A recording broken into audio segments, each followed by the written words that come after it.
By the mid-1890s, the Spanish Empire had lost nearly all of its colonial possessions in the Western Hemisphere, besides Puerto Rico and Cuba.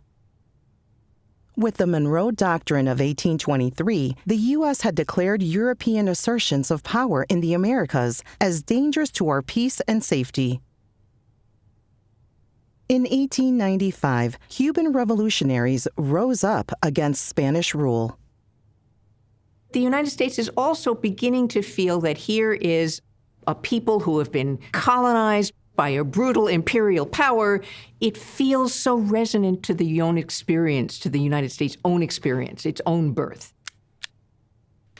Hearst sees a developing story in Cuba, where the bad guys are the Spanish, the damsel in distress is the Cuban people, and the hero is going to be William Randolph Hearst and the American government that's going to rescue these poor Cubans.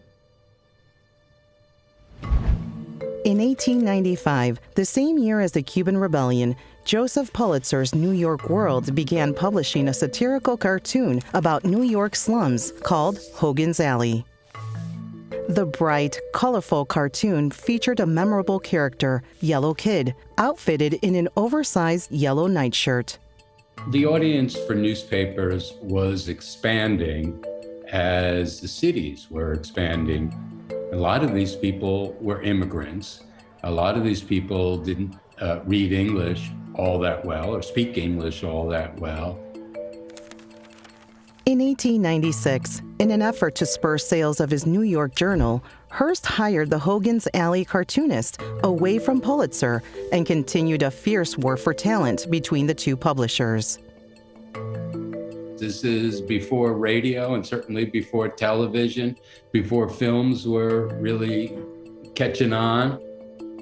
Comics brought color to these printed forms of entertainment that were arriving in people's homes. Critics began calling the publisher's methods Yellow Kid journalism, or yellow journalism for short. Yellow journalism gave rise to a new form of newspapering. It usually meant lots of sensation, lots of screaming headlines in enormous type, lots of illustrations, drawings, cartoons, lots of pages of cartoons. It was wild, loud, brash, that it was jingoistic. These are years when newspapers in New York City are starting to accumulate circulations that reached 1 million. This is a new mass audience. And the approach worked. Flashy presentation and sensationalized reporting increased circulation for both publishers. As the Cuban Rebellion swelled, the intensity of yellow journalism was increasing. And with yellow journalism and the competition between Pulitzer and Hearst came large headlines, big illustrations, more photographs in newspapers. Some Americans called for the Spanish to withdraw from the island and even sent material support to the Cuban revolutionaries. The Spanish have been ruling Cuba with enormous brutality for quite some time. Cuba is very close. Cuba is 90 miles off Florida. There are a lot of interests at stake here. There are economic interests. There's agricultural interests. Cuba provides crops that are important for the United States.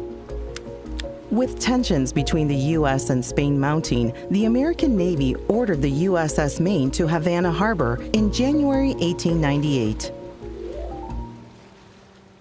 By February, yellow journalism was peaking and tensions with Spain were at a boiling point. Then, the explosion.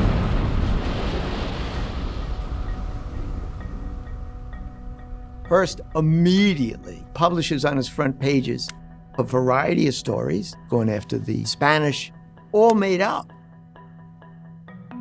His reporting was sensational, it was exaggerated, it was in many cases distorted. One Hearst headline even offered a $50,000 reward for information leading to who caused the explosion. Pulitzer's New York World also published similar sensational coverage. And it was effective in helping drive the United States to war with Spain over Cuba. On April 25th, the U.S. declared war on Spain.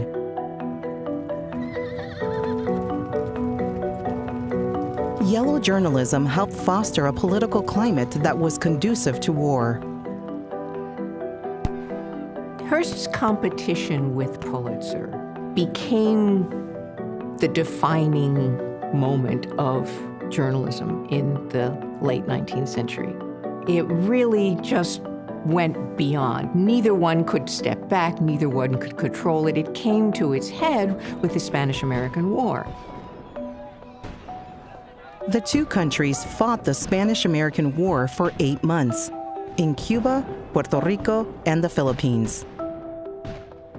By the time Spain and America signed the peace treaty on December 10, 1898, over 3,000 Americans and an estimated 55,000 Spaniards had died. In 1976, American naval investigators concluded that the Maine explosion was likely caused by a fire that ignited its ammunition stocks.